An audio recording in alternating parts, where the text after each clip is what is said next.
Okay, Carly, excited?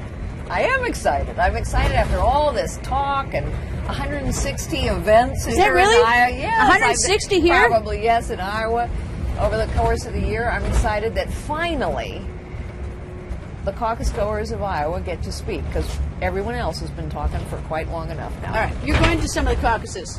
Yes, I am. What are you expecting?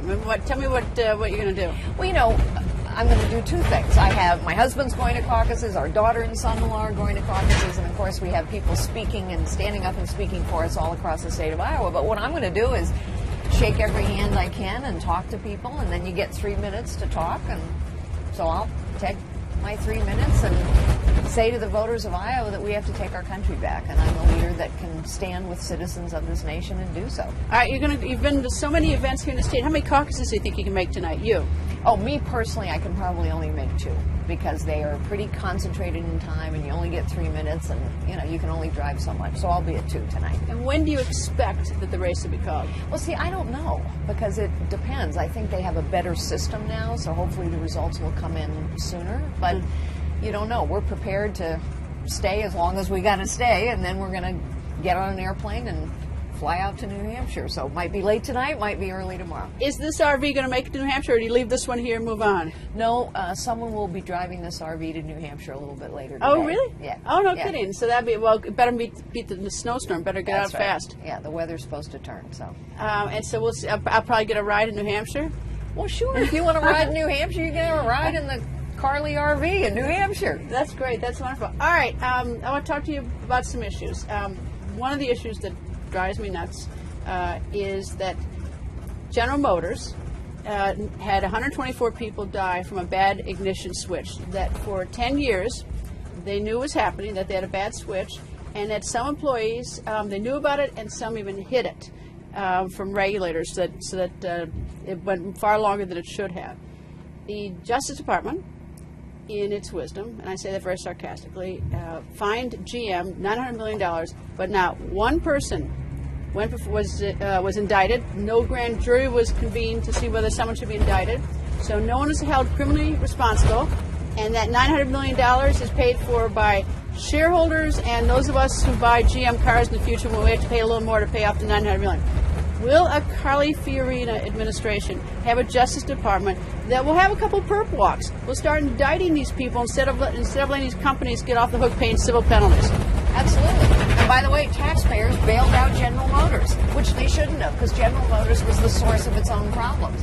But I'll tell you what else a Carly Fiorina Justice Department will do. Not only will we indict General Motors, we're going to indict Hillary Clinton, because she too has broken the law. A whole bunch of politicians and government officials have broken the law too. See, the game is rigged. This is what I mean when I say to voters, the game is rigged. The big companies benefit, the people in the political establishment benefit, the people who buy access from politicians like Donald Trump benefit.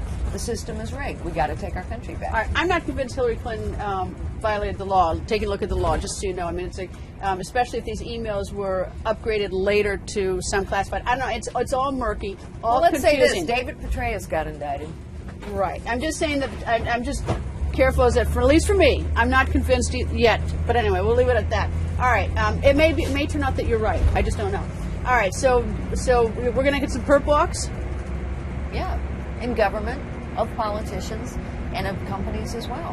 Why have companies? What has happened? Why is nobody getting indicted? I mean, I reported. In fairness, you've had Wall Street people get indicted, but it's a big game. It's a big rigged game. The government has gotten bigger and more powerful for 40 years, and as that's happened, the big companies have gotten bigger and more powerful. But you take Wall Street, healthcare, auto companies, all the things that government has gotten into. They're part of the game. Did you see The Big Short, the movie yet? I suppose have not seen you haven't The had Big time. Short. You've been busy, right? Yes, I've been kind of busy. Well, if you see it, you'll see basically after the housing crisis that with everything that happened is that no one went to jail on that. Yeah, but see, my point is, Greta, you're right. People in these companies should go to jail. But people in government should also go to jail because they're part of it. They're part of it. It's all a rigged game. It's not like these companies are doing this by themselves. Are they doing it? You bet. But when government gets big, powerful, costly, and complicated, then only the big and the powerful benefit. So whether it's Wall Street, healthcare, the auto companies, everything government gets into, there are some people that benefit, the big and powerful and wealthy and well-connected, and there's some that get crushed. The small and the powerless and the not so well-connected. I've done a report on $43 million, at least that's the estimate, maybe it's only $40 million, maybe it's more $1 million, was spent by the Department of Defense to build a $500,000 natural gas station in Afghanistan that should have cost $500,000. There is, as far as I know, there's no criminal investigation. Would a Carly Fiorina Justice Department investigate that, number one? And do you think it's at all possible that you can spend that kind of money without having corruption? Yes. You do? I would indict. Oh, no, yeah, okay. It is not possible to spend all that money without corruption, which is why on my blueprint to take America back, take our country back, which I put in writing because I want to be held accountable. I'm used to being held accountable in my life. The second item on that blueprint is we have to go to zero-based budgeting. What is that? Okay, so that's important. Explain that. So it's how all of us budget. You know how we budget? We examine every dollar. We can cut any dollar. We can move any dollar. Everybody budgets that way except the federal government. The federal government, the way they budget is once you get money, you own it. You never give it back. You never have to justify it. All you got to do is ask for more. And that's what's been going on for 50 years. If we're going to get this government under control, we have to get control of the money. And what citizens need to understand is there's been a bill for zero-based budgeting sitting on the floor of the U.S. House for years. Nobody wants to vote on it. Why does anyone want to vote on it? You know the answer? Because it really challenges the system. And all these politicians out here running for office, not a single one of them has brought this up. You know why I know to bring it up? Because I understand bureaucracies. We got to get control of the money. So citizens are going to help me get that bill passed. We're going to use technology to put pressure on the system. Take out your smartphones. If you want that bill passed, press 1 for yes. Do you know what a Washington cut is?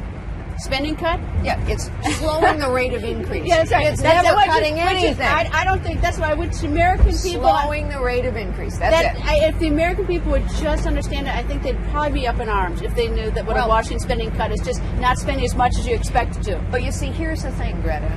I am the only candidate talking about this. I am the only candidate out there day after day saying we have never slowed the spending of government. Politicians have talked about this for 50 years. Government has gotten bigger, more powerful, more expensive for 50 years. The only way to stop that is to get control of the money. The only way to get control of the money is to go to zero-based budgeting.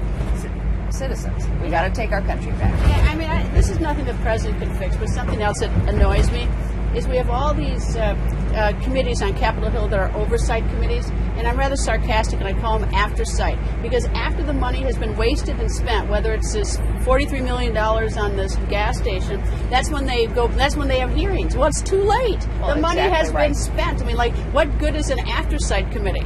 You're exactly right. This is why people are tired of the professional political class. Sorry, everybody running, with the exception of me, is part of the professional political class, or they've taken advantage of the professional political system. Donald Trump is not part of it. Ben Carson isn't part of it. It's true. Donald Trump is a crony capitalist. He's made billions buying access from people on the inside. He freely admits it. If you so are that give him the credit system, for that, right? You give him credit for that for admitting but it. if you are the system, you're not going to change the system. Look, we have to get control of the money. You know who has more power than the president and more power than Congress? The citizens of this nation. So, as president, I'm going to harness their power. Why do I say they have so much power? Because it's the citizens that got that bill passed that said we could fire 400 senior executives at the VA. That was a breakthrough. The citizens got that done. Of course, the citizens moved on with their lives and the politicians never fired anybody because they didn't actually intend to keep that promise. We're going to go fire those people. Citizens have power. So, literally, once a week, I'm going to walk in the Oval Office. My fellow citizens, take out your smartphones. If you agree with me, we got to get control of the money. If you want this bill passed, press 1 for yes. We use technology for foolish things. We vote people off islands. We vote on the voice. We have a very important Twitter poll on the record. There you go. The Twitter poll. Do not believe that. That's a very important poll that we vote on. Is, I'm going to use technology for important things. I'm teasing to give citizens the power back. You know, it is interesting though that you know, for something like, and I sort of feel like I'm beating a dead horse, waste and fraud. I've never understood why every politician isn't running on that one, because how could anyone possibly be for waste and fraud? I mean, because they don't actually know how to fix it. And they may not have the intention to fix it because they're part of the system. The game is rigged now, Greta. The game is rigged. Okay? And the citizens are starting to understand this. It's why I'm building support. The game is rigged. It's rigged by the professional political class. It's rigged by the people who take advantage of that class. And frankly, it's rigged by the media as well, who all play along. If everything is so as you say, how do we know you won't get co-opted if you're president and all of a sudden you become part of this? Because all my life, I've challenged the system. That's how you go from secretary to CEO. All my life, I've been told, sit down and be quiet, don't challenge the system, just accept the way things are. And all my life, I've ignored that advice, but I'm running because the American people are being told that now. Sit down and be quiet, just settle, just accept the way things are. We can't anymore. All right. Over the weekend, I don't know, something like 80 people were killed in Nigeria. Boko Haram, which is a radical Islamic group. Terrible. I mean, they burned children alive. That's right. Nigeria. Is Boko Haram, what they're doing, part of our? Is it in our national interest to do something about it? And if so, what would you do about it? Or is it just so far away that it's none of our business? Yes, terrorism is part of our national interest. And what you see happening now is these terrorist groups are competing. So Boko Haram, other terrorist groups are pledging allegiance either to Al-Qaeda or ISIS. And the way these groups compete is through butchery and brutality. We have to deny ISIS territory in the Middle East, just as we had to deny Al-Qaeda territory in Afghanistan. We botched Afghanistan because we engaged in nation building. We built gas stations. We botched Iraq going in, and we botched it going out. So what's the President Carly Fiorina going to do about Boko Haram and ISIS? Well, let's just start with ISIS, okay? We have a set of allies in the Middle East who know that this is also their fight. Jordan, Kuwait, the Saudis, the Egyptians, the Bahrainis, the Emiratis, the Kurds. I know virtually all of these leaders. I have been in their countries. And every single one of those nations has asked us for very specific things: intelligence, bombs, arms. We haven't provided any of it. I would provide all of it. How about boots on the ground? We have allies. We're going to have a more effective bombing campaign. We're going to have more special forces. But truthfully, ISIS needs to be defeated by Sunni Arabs, not by infidels. However, our allies expect support and resolve and leadership from us. And when they see us cozying up to Iran, who is their enemy and who is our adversary as well, they don't trust us anymore. Which is why on day one in the Oval Office, I will send a message to the Supreme Leader of Iran saying, hey, New Deal, we're going to cut off the money now. Boots on the ground or not? I understand things change everything, but right now, today, if you're president... First of all, you never take that option off the table. Okay. But that is not the way to defeat ISIS. Special forces, yes. Bombing campaigns, yes. But we have to stand up our allies now. All right, okay. Random question. Name Carly's not your real name. Carly is a nickname for my middle name, which is Carlton. All right, my first name is Kara. Kara Carlton. Yeah. Carlton. Have you been asked that yet on the campaign trail? I was asked what my middle name was, and I said Carlton, but I don't think they understood that. Have you ever used the name Kara?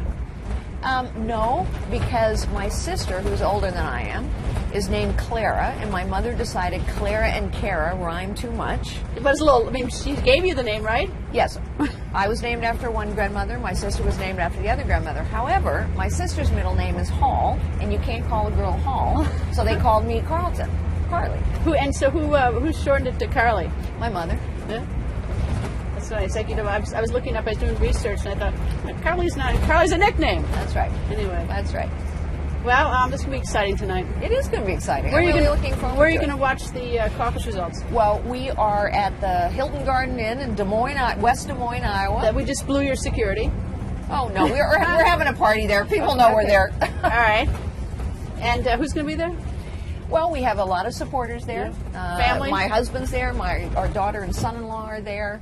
Our whole team is there, so we're really excited. What is your exit strategy out of this state with the blizzard coming? Or is that a security issue? Well, it's not a security issue. Fortunately, I think they're now saying the weather is going to get pushed back a little bit. But we actually are flying charter out of Iowa tonight. It might be early tomorrow morning, depending on how long it takes the results to come in. But we'll be flying out and heading to New Hampshire. Everybody's like madly scrambling to try to get out of here, and it's pretty crazy. I mean, we've, especially those of us from Washington, after we took that beating last week, well, New York too.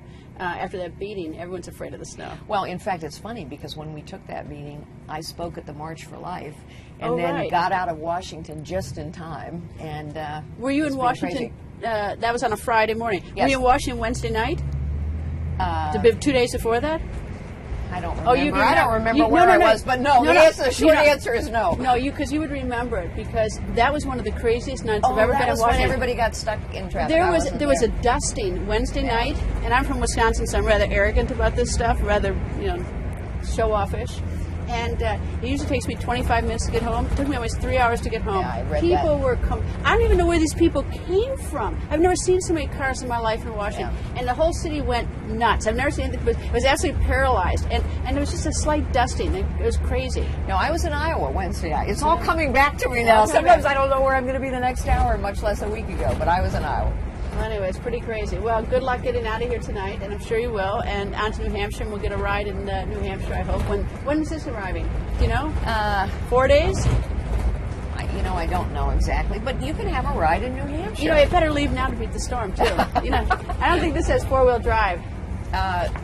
This RV is going to leave around noon. All right, good. Anyway, whoops, congratulations, Thanks, good Greta. luck, Thank and you. we'll be watching tonight. Thank you.